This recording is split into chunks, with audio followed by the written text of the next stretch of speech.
ಕೂಡ ಬಹಳಷ್ಟು ಪ್ರೋಗ್ರಾಮ್ಗಳನ್ನ ಆಸೆ ಕೂಡ ಇದೆ. ಯಾಕಂತಂದ್ರೆ ಸಿದ್ದರಾಮಯ್ಯನವರ ಸರ್ಕಾರ ಬಡವರ ಪರವಾಗಿ, ಮಹಿಳೆಯರ ಪರವಾಗಿ, ರೈತರ ಪರವಾಗಿ. ಸೊ ನೋಡೋಣ, 16ನೇ ದಾಖಲೆ ಬಜೆಟ್ ಎಲ್ಲರನ್ನು ಒಳಗೊಂಡಂತ ಒಂದು ಸಮಗ್ರ ಬಜೆಟ್ ಅನ್ನ ಮಂಡನೆ ಮಾಡ್ತಾರೆ ಅನ್ನೋ ವಿಶ್ವಾಸ. ಮೇಡಮ್, ನಿಮ್ಮ ಇಲಾಖೆಗೆ ಸಹ ಖರ್ಚಾಗಿಲ್ಲ, 6 ತಿಂಗಳಿಂದ 3 ತಿಂಗಳಿಂದ ಬಾಕಿ ಉಳ್ಕೊಂಡಿದೆ ಅಂತ ಆರೋಪ ಇದೆ. ಸಿಗುತ್ತಾ ಮತ್ತು ಒಟ್ಟಿಗೆ ಎಲ್ಲರೂ ಕ್ಲಿಯರ್ ಮಾಡ್ತೀವಿ. ನೋಡಿ, ಒಂದ್ ಮಾತನ್ನ ಹೇಳಲಿಕ್ಕೆ ಬಯಸ್ತೇನೆ. ನನ್ನ ಇಲಾಖೆ ಇಷ್ಟು ವರ್ಷ ಬೇರೆ ಇತ್ತು, ಈಗ ನನ್ನ ಇಲಾಖೆ ಬಹುದೊಡ್ಡ ಗಾತ್ರದ ಬಜೆಟ್ ಅನ್ನ ಒಳಗೊಂಡಂತ ಇಲಾಖೆ ಆಗಿದೆ. ಗೃಹಲಕ್ಷ್ಮಿ ಬಂದಿರೋದ್ರಿಂದ ಒಂದು ವರ್ಷಕ್ಕೆ ಸುಮಾರು 32,000 ಕೋಟಿ ಹತ್ತತ್ರ ದುಡ್ಡನ್ನ ನಾವು ಮಹಿಳೆಯರಿಗೆ ತಲುಪಿಸುವಂತ ಇಲಾಖೆ.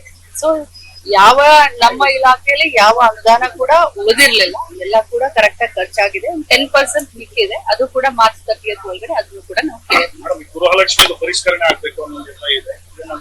ಇಲ್ಲ, ಯಾವುದೇ ಕಾರಣಕ್ಕೂ ಈ ಯಾವ ರೀತಿ ನಡ್ಕೊಂಡು ಹೋಗ್ತಾ ಇದೆ ಇದೇ ರೀತಿನ ನಡ್ಕೊಂಡು ಹೋಗ್ತಾರೆ. ಮುಂದಿನ ಎಷ್ಟು ತಿಂಗಳು ಗೃಹಲಕ್ಷ್ಮಿ ಅವ್ರಿಗೆ ಹಣ ಪಾವತಿ ಆಗುತ್ತಾ ಅಥವಾ ಮನೆ ತರ 3 ತಿಂಗಳು 4 ತಿಂಗಳು ಏನು ಇಲ್ಲ. ಸರ್ಕಾರ ದೊಡ್ಡ ಯೋಜನೆ ಮಾಡಿದೆ, ಹಣ ಹಾಕ್ತಾ ಇದೀವಿ. ನವೆಂಬರ್ ಡಿಸೆಂಬರ್ ಕ್ಲಿಯರ್ ಮಾಡಿದೀನಿ, ಜನವರಿ ಫೆಬ್ರವರಿ ಮಾಡಿದ್ರೆ ಕ್ಲಿಯರ್ ಆಗುತ್ತೆ. ಒಂದು 10 ದಿನ 15 ದಿನ ಹೆಚ್ಚು ಕಡಿಮೆ ಆಗ್ಬೋದೆ. ಆದ್ರೆ ನೀವು ಮಹಾರಾಷ್ಟ್ರದ್ ನೋಡಿ, ಮಹಾರಾಷ್ಟ್ರದ್ ಕೇಳಿ, ಲಾಡ್ಲಿ ಬಹನ ಅಂತ ಹೇಳಿ ಎಲೆಕ್ಷನ್ಕಿನ್ನ ಮುಂಚೆ 2 ತಿಂಗಳು ದುಡ್ಡನ್ನ ಹಾಕಿದ್ರು. ತಮ್ಗೆಲ್ಲರಿಗೂ ಗೊತ್ತಿದೆ, ಲಾಡ್ಲಿ ಬಹನ ಯೋಜನೆಯಿಂದ ಗೆದ್ದನು ಬಂದ್ರು. ಈಗ ಹಣನೇ ಹಾಕ್ತಾ ಇಲ್ಲ, ಅದು ಕೂಡ ಮಾಧ್ಯಮದ ಎದುರುಗಡೆ ಬರ್ಬೇಕಲ್ಲ. ಮಹಾರಾಷ್ಟ್ರದಲ್ಲಿ ಲಾಡ್ಲಿ ಬಹನ ಹಣನೇ ಇಲ್ಲ. ಈ ಬಿಜೆಪಿ ಅವರು ದೊಡ್ಡದಾಗಿ ಕ್ವಶನ್ ಕೇಳ್ತಾರೆ, 6 ತಿಂಗಳಿಂದ ಹಾಕಿಲ್ಲ, ಅಷ್ಟು ದಿನದಿಂದ ಹಾಕಿಲ್ಲ ಅಂತ. ಕರೆಕ್ಟ್ ಆಗಿ ಕರ್ನಾಟಕ ರಾಜ್ಯದಲ್ಲಿ ಗೃಹಲಕ್ಷ್ಮಿಯನ್ನ ಅವ್ರ ಮನೆಗೆ ತಲುಪ್ತಾ ಇದೆ.